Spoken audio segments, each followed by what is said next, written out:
Good evening. Today is May 26, 2019, and this is the week ahead update.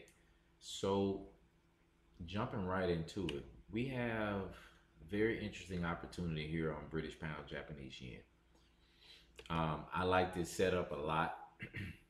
I like where the fractal has updated to, and the short here could be very, very nice, very lucrative, 260 plus pips. So very straightforward. So you got price rising now. So we'll see what happens. But you've got one layer of protection. This is the second. Obviously, your stop loss wouldn't go that far. I don't think so. Let me see. Yeah, it wouldn't go behind that. But I do like this trade setup a lot. It's what I'm going to be focusing on this week. And Australian dollar, Japanese yen. It's in an interesting place. You've got a fractal. You got the fractal there. You've got it is in a downtrend, but this could very well turn into a nice play to the upside. Keep in mind, all the other pairs I'm going over, besides anything British pound, you still have to pay attention that in the recaps there hasn't been much volatility, so you still have to be careful with that. Euro, Australian dollar. I like this. I like what's happening right here. You've got it turning into a downtrend. You've got a fresh break outside of the fractals. So, basically what we're looking at is price pulling back a little bit and then taking some short trades on this. I do like this setup. Is it going to give you a nice, a pretty good push like, British pound pairs? I don't know. I mean, it's a fresh breakout. 150 pips was the kind of the range for last week. So it could push, very nicely. We just have to see. You just take the setup. If this is something that you trade, you take the setup and let the chips fall where they may. But it is a very decent setup. US dollar, Canadian dollar. This could go anyway. I pretty much have said stay away from this. You do have a fractal update. It is trending up.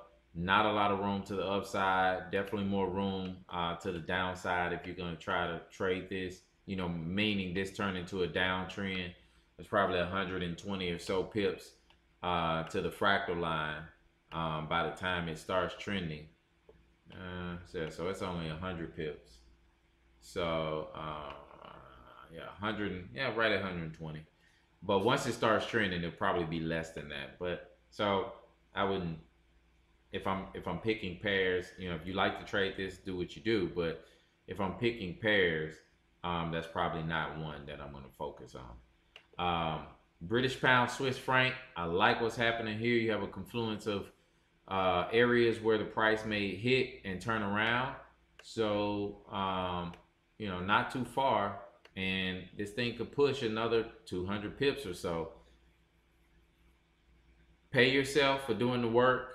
Take off half of the position, a quarter of the position, an eighth of the position, however you want to do it, or 3/4 of the position, however you want to do it. But pay yourself for doing the work.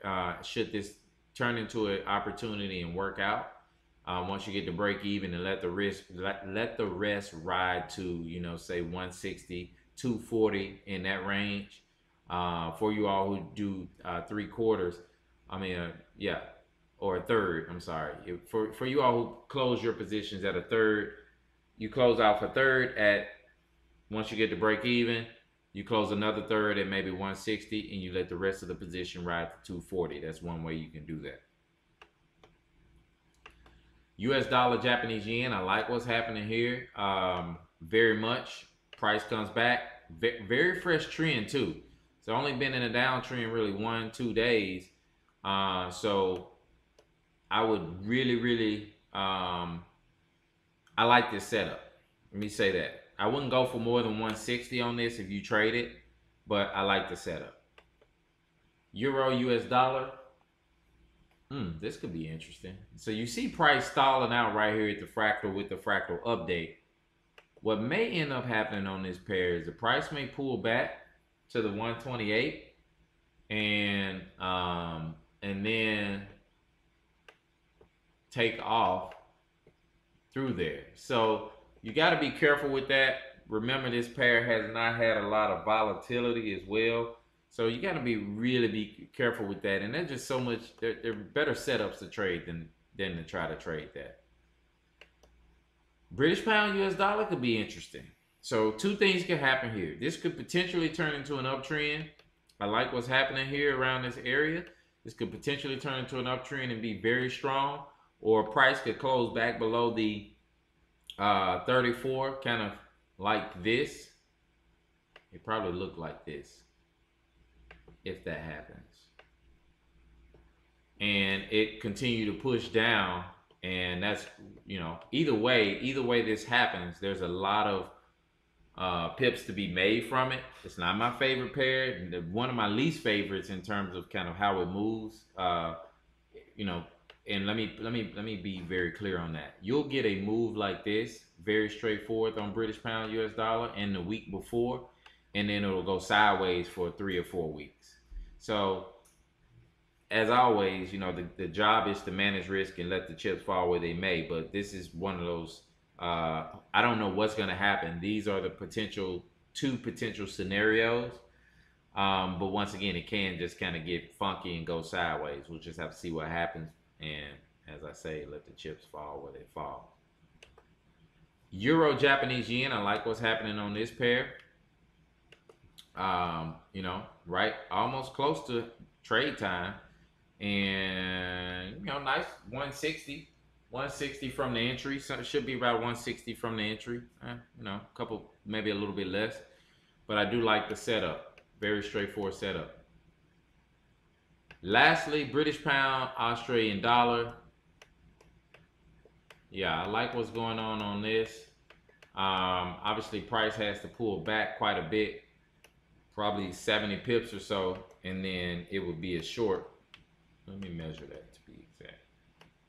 A little bit more than that, 100 pips. So this last week, from top to bottom, was 300 pips. So I would say go for around 240 on this, because that's the volatility range right now. So if you get an entry on this, probably go for 240. That is the plan for the week ahead. Again, I'm going to be I'm going to be taking care of family business from Wednesday to Friday. So if you have any questions, let's get those answered on Monday and Tuesday. I hope you all have a great weekend, or had a great weekend, and let's lock in some pips this week. All right? Peace.